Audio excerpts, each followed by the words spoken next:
Hey guys, here we are, part two. One thing I noticed, I was looking to see exactly where I left off yesterday. I'm recording this today. It's April 22nd, Wednesday. I recorded the other one yesterday. And I noticed when I went back and watched the video that for some strange reason when I stopped the recording, the video kept going. And so you continue, well, not my video, but you continue to see the slides, the rest of the slides for the rest of the PowerPoint. You didn't have to keep watching, but I bet some of you probably did because I know you like history. Yay! And if you didn't, don't worry about it because we're going to go over those today. So I'm sorry about that. I don't know what happened. I don't think that's happened in the other ones, but I'll check that out and see what's going on. So I'm going to start where we took off or left off yesterday. Left off. Yeah, I still can't talk sometimes, you know. All right, so we were talking about Ronald Reagan. He's the president. We were talking about conservatism, where people are leaning towards conservatism once again because they want to go back to the moral value system that the country had at one time, okay? Remember, we just recently went through the counterculture and the 70s and all the turmoil that came in politics with our leadership, and now we want to try to get back on board with how things should be as far as leadership goes. So people are going to lean towards conservatism. We talked about Reagan's domestic policies a little bit yesterday. I told you to go in and watch the video called Reaganomics. And if you were not paying attention to this particular slide, then you did not see where it says Mr. Betts Reaganomics. Hopefully you watched the video. Anyway, oh come on, they're fun. You admit it. Even if you won't admit it out loud, you know secretly inside you like those videos. And like I said at the beginning of the year, I will do anything and everything to try to get you to remember something in history. Just to, make it happen in your brain, okay? So, we talked about his act as president, signing that executive order to stop price controls on oil and gasoline. This is called trickle-down economics or step-down economics. And there's more towards trickle-down economics that he's going to do. He also is going to adopt another idea called supply-side economics.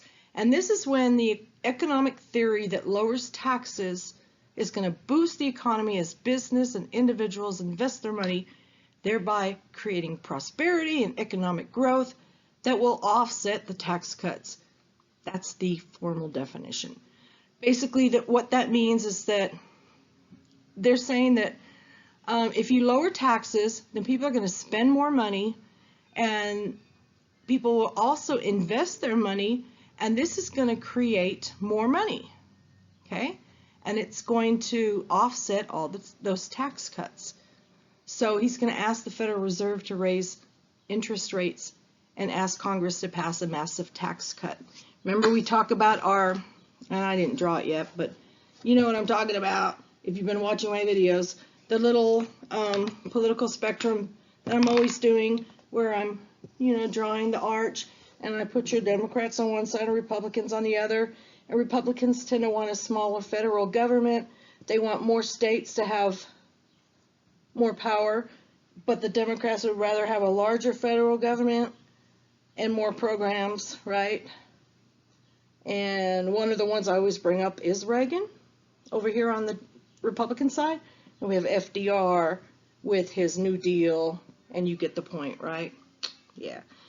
If we were taking the STAR test, you could see why I talk about that from the beginning of the school year, because it's a pretty important thing to remember, okay? So, he wants to cut social programs. Now, the social programs that he wants to cut, there's been, argument, were those the right social programs that he wanted to cut? Should he have cut different ones instead of those? These are some of the ones he wanted to cut. Food stamps, school lunches, Medicare, unemployment, student loans. Congress is going to pass most of those cuts. I'll let you decide whether that was right or wrong. He also believed that cutting taxes and building up the military, let me move myself, building up the military was more important than balancing the budget. Why does he want to build up the military? We're not fighting a war right now. Think about it. Think about it, okay? Talk about that today. He also believed that government regulation was basically just another reason why our economy was suffering at the time. The first thing he did, like I said, was sign that executive order. I already talked about that. Deregulation and broadcasting. In other words, the FCC sets federal standards that you can and cannot do when you're on airwaves, which includes television and radio. He's going to try to cut the amount of control that the government has on those broadcasting stations. He's also going to cut control that the federal government has on banking as well as automotive industries. He's going to really kind of upset people who are very into environmental things because he's going to increase drilling, he's going to increase mining, and he's going to increase logging on public lands. Logging meaning cutting down trees. By the way, did you know, I heard this somewhere, and feel free to Google it and get back to me on this, but I had heard that today in the United States, and I've said this to you guys before, we have more trees today than we did when the founding fathers from Europe arrived. Why? Because as soon as we cut down trees, we plant 4. We cut down 1 tree, we plant 10. So we have a lot more trees. So just something to think about. In '84, the United States started the biggest economic expansion in history, with incomes increasing and unemployment decreasing. So people were getting paid more and unemployment went down. Not something that's happening today. Reagan's going to win presidential election again in '80. Now we're going to talk about what he does globally rather than domestically. He wants to oversee a military buildup, okay? And there's a reason for this. It's going to reject both containment and detente. Detente, man, is what we talked about. You know, Nixon, you know, he's trying to keep the peace between China and the Soviet Union. So he goes to China and the Soviet Union, and we talked about that detente or detente, however you want to say it, okay? But he's going to reject containment and he's going to reject detente, okay? Remember, containment, don't let communism spread. Why is he going to reject that? Glad you asked. He calls the Soviet Union an evil empire. And from what he can tell, the United States needs to try to defeat evil, not contain it or not negotiate it with it. That's why he doesn't want to accept containment.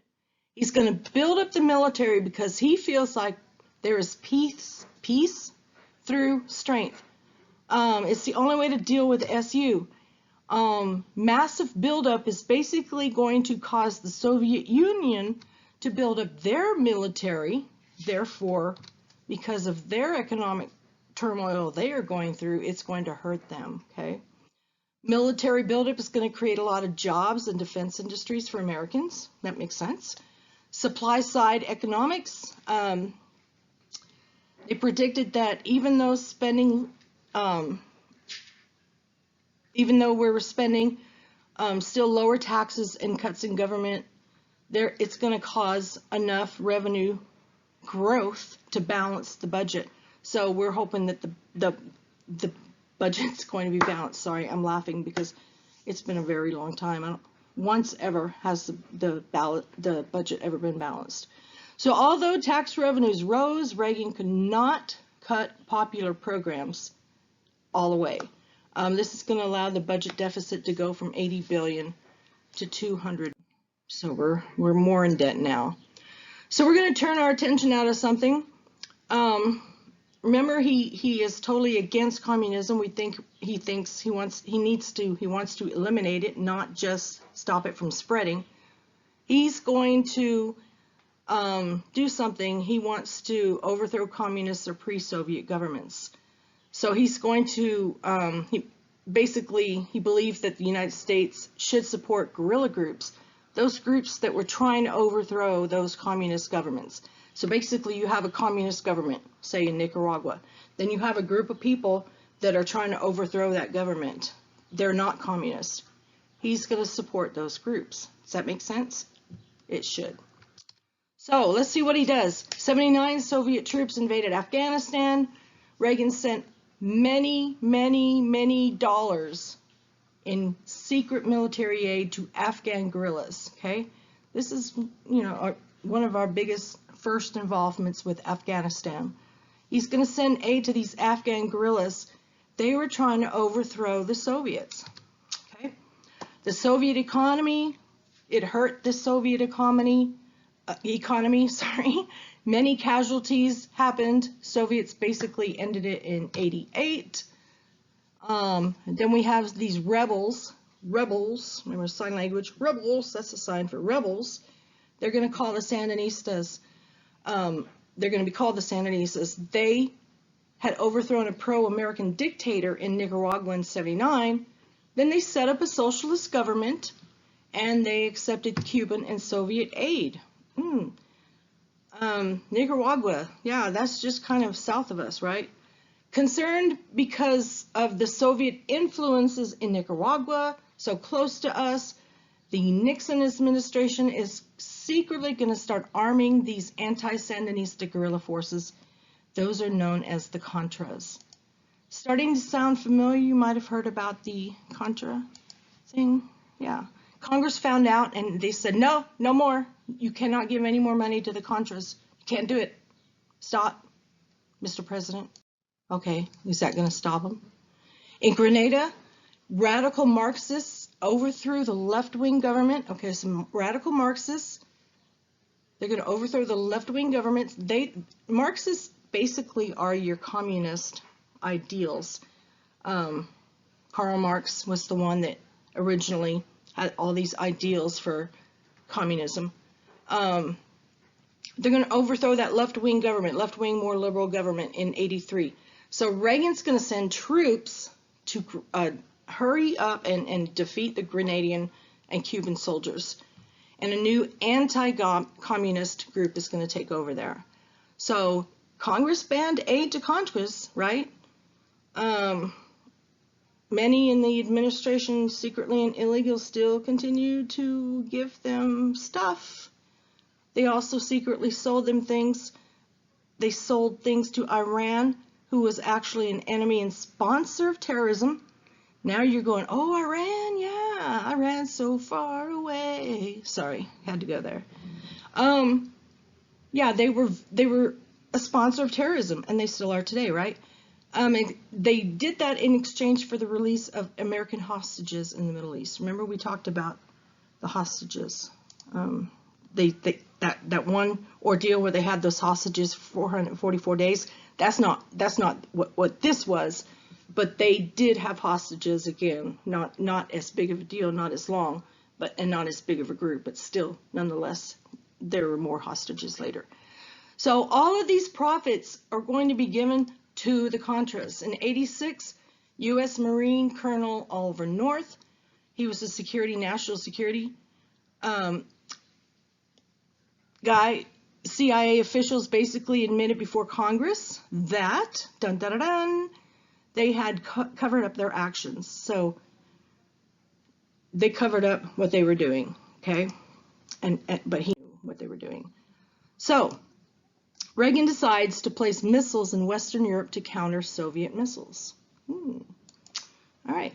Remember somebody else did that not too long ago? Yeah. Protest erupted. He offered to cancel the new missiles, said basically, if you remove your missiles from Eastern Europe,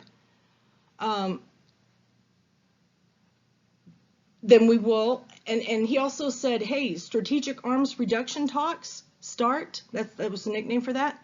We will cut down the number of missiles on both sides in half. And the Soviets were like, oh, no, ain't gonna do that. Nope, no, sir, no how. So the military, basically their plan, known as nuclear deterrence, sometimes called mutual assured destruction, which basically means it's just thinking that as long as two countries can destroy each other completely, with nuclear weapons, they're not going to use them. Wasn't really a popular theory with Reagan. I've talked about this in class when we have all talked about, you know, do you think there will be a nuclear war or World War III? Does one country, they know if they're going to destroy another country with nuclear weapons, then nuclear weapons are going to come back onto them as well. And then we're just going to destroy each other. So my thoughts on that, I don't really think. But I'm just saying that's just my opinion. Just my opinion. Don't say, hey, it's not going to happen because Mrs. Stevens said so. Yeah, so that's just my opinion. Reagan believed that if nuclear war did begin, basically, let me take me away so you can see that. Basically, there would be no way to defend the United States. No way. So in '83, he said, the Strategic Defense Initiative, or SDI, nicknamed Star Wars, we're going to propose that, and we're going to start developing weapons, and these weapons could actually intercept incoming missiles. So rather than sending missiles to destroy a country, let's develop missiles that are going to intercept the missiles that they're sending to us to destroy us. I mean, interesting idea, right? So, in '85, Gorbachev becomes the new Soviet Union leader. He's the one that's going to be leading when the Soviet Union is no more and the Berlin Wall comes down. He agreed to resume arms control talks. He also believed that the Soviet Union could not afford, not again, another arms race with the United States. It will destroy us. So they began a series of meetings. The first ended with stalemate, basically. Nothing being decided, okay? Gorbachev did promise to cut back on nuclear forces if Reagan gave up the Star Wars program. Reagan said, So Reagan challenged Gorbachev. He's going to make reforms. He's going to make changes. He's going to be standing in the West Berlin area at one of the gates of the Berlin Wall, that symbol that divides Europe, remember? He's going to say, General Secretary Gorbachev, if you seek peace, if you seek prosperity for the Soviet Union and Eastern Europe, tear down this wall. The next video is about 1 minute and 35 seconds long. Watch that, okay? And I'm going to stop this video, then I will start part 3. Remember I said at the beginning of all this, I wasn't quite sure if this was going to be 2 parts or 3. It's going to be 3 parts probably. It may even be 4, and we may take it into next week. We've got time. We've got time.